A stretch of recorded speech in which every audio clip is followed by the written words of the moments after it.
Hello, my name is Lunchbox and this is my Snowflake Iron Man, Snail Fangs. As an Iron Man, Snail Fangs cannot trade or get help from any other players. He stands alone. His ultimate goal is to kill every single monster in old school RuneScape in the order of their combat level. What makes Snail Fangs special is that he also cannot use, pick up, buy, or create any items until he first gets it as a drop from a monster. That means he can't even use basic gardening tools until he gets it as a drop. One day Snail Fangs will take on the game's greatest challenges, starting from the bottom.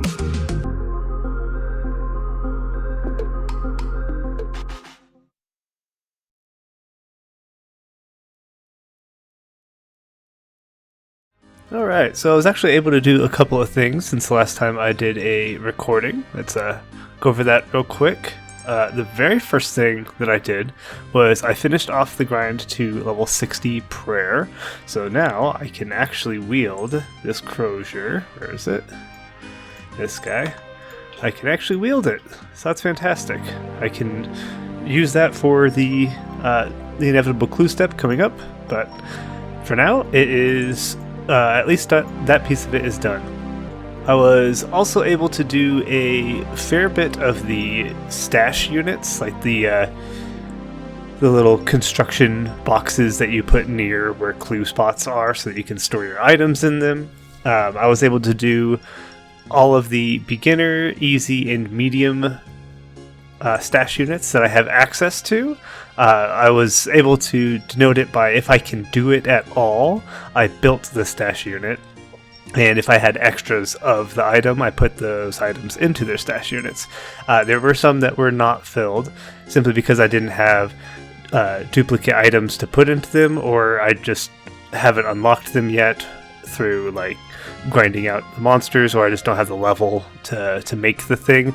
For example, the coif, I still need a few more crafting levels to actually make, but yeah, that is a good piece of progress for the next bit. Also gave me a little bit of construction as well, so that I can help myself with the construction grind that's coming up too.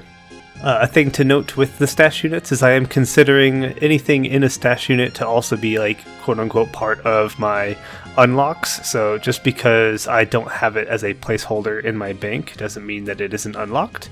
The stash units are a good replacement for the bank slot for unlocks.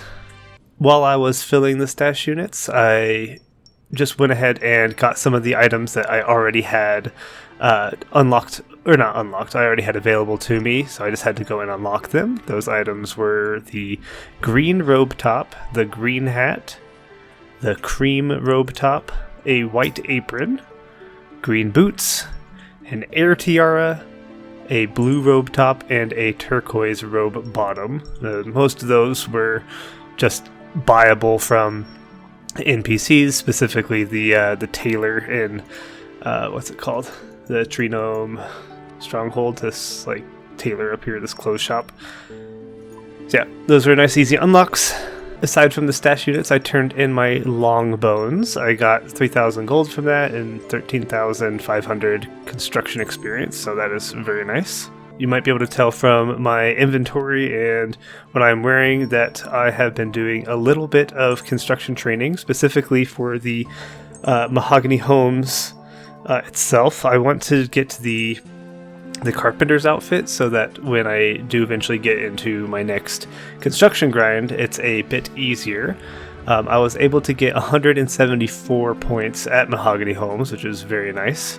But in order to start with that, I needed to get some oak planks and some steel bars. The oak planks, I just, cut down oak trees, made them into planks, and while I was doing that, I got some bird's nests. Let's see if I got anything new from these guys. No, I didn't. Okay. And finally, this is what my levels looked like from the beginning of last week, and this is what they look like now. And with that out of the way, let's move on to combat bracket number 64.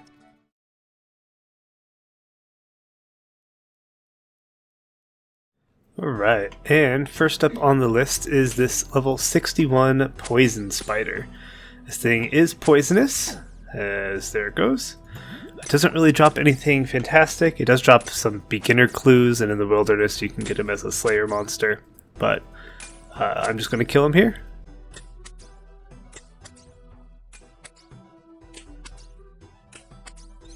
And there it goes. Okay, and next up is this level 64 Tower Archer on the west-hand side of the Ranging Guild.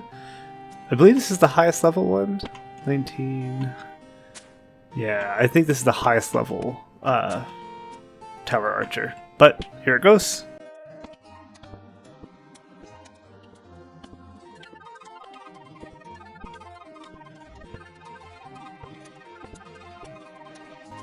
And nice and dead. These guys look like they shoot adamant arrows at you, so that's kind of fun.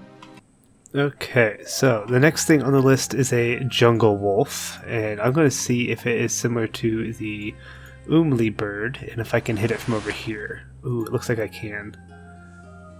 Oh, and it doesn't run away. Fantastic. Great, well here is the level 64 jungle wolf. Doesn't really drop anything of importance other than like wolf bones. It's mostly just to be a nuisance when you're on the south side of this island here. And there it goes. The long death animation. Alright, what's next on this long list of 64ers? Alright, next up on the list is a level 64 Sigmund. This is the final time that you hit to fight Sigmund. He is part of the Another Slice of Ham quest. Let me just look over this quest requirements real quick and see if I can do this thing real quick. And if I can, I'll just do the quest. And unfortunately, it looks like this is going to be locked out for now. The reason why is Another Slice of Ham requires you to complete the dig site, and the dig site requires me to have a pestle and mortar. Oh man, again. So this is going to be, Sigmund's going to be put onto the list until I have access to a pestle and mortar, which is an Intel Tarn's lair. And after Sigmund is a level 64 Penance Ranger that is just on wave 8 of the Barbarian Assault minigame. And here's a little clip of me doing that. Okay, and this one is the level 64 Penance Ranger. And it's dead. After the Penance Ranger is a level 64 Golem, and this specific Golem is part of the Zalcano fight, and Zalcano, whatever you want to pronounce it as, she is locked out behind access to Prifddinas, so this is going to be locked out until, well, I can fight either Zalcano or Prifddinas. Let's see. Yeah, Zalcano is a lower level than access to Prifddinas, so she's going to be locked out until then. Alright, next up on the list is this level 64 Katabalpon. This is the second Katabalpon in the Pit of Pestilence, the second highest combat level, that is.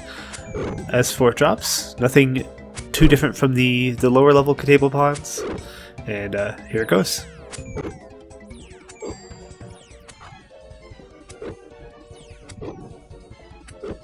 Nice and easy.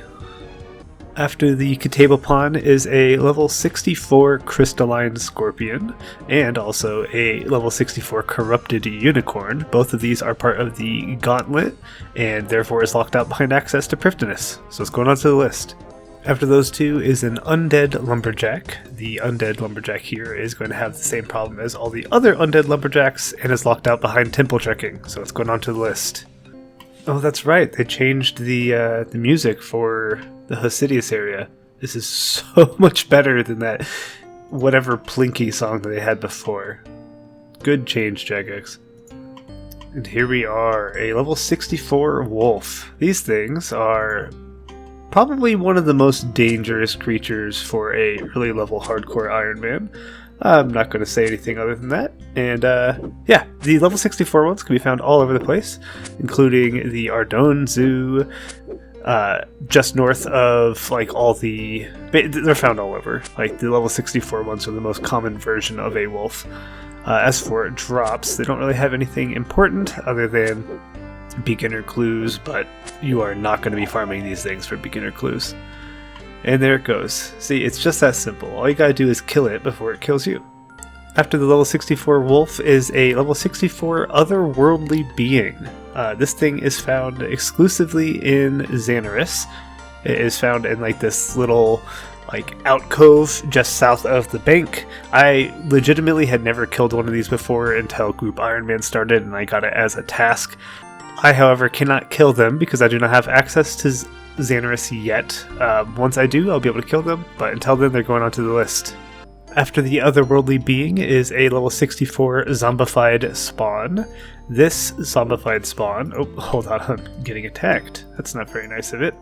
Anyway, before I was rudely interrupted, this level 64 zombified spawn is the one that you fight actually during Vorkath after the quest. So this is the full-fledged version of the zombified spawn, and unfortunately it's locked out behind... Actually, you know, I don't actually kill Vorkath to kill this zombified spawn, but I have to at least get past the quest, so it's locked out for quite a while. Okay, wow, getting access to this feral vampire is going to be a bit more work than I originally thought. So, I was not aware of this, but apparently the vampire juveniles and vampire juvenates can be turned into feral vampires if you lock them in place with the Rod of Evandus. And if you use a Guthix balance potion on them, they have a chance of becoming a feral vampire, or just dying, or something else. Either way, this is actually locked out behind access to a vampire juvenile that I can then change into a feral vampire with a Guthix balance. Actually, you know what? Now I think about it, there are vampire juveniles in sleep. I wonder if I have access to this Guthix balance potion. Let's see. And it looks like no, I do not have access to this Guthix balance potion itself. I need to have at least started in 8 of Myarchy, and in my case it means completed in 8 of Myarchy, so in order to be able to make a Guthix balance potion. So it is going to be locked out at the very earliest of in 8 of Myarchy, which is also locked out behind In Search of Myarchy. So this guy is actually going to be locked out behind access to a potion that is locked out behind access to a creature that is, I think, like level 95 or 97. Either way, the feral vampire level 64 is locked out until then, and it is locked out behind some pretty interesting mechanics that I have personally never played around with. Alright, well, level 64, the combat bracket was pretty big, but that is probably going to be all that I am going to be doing for this episode.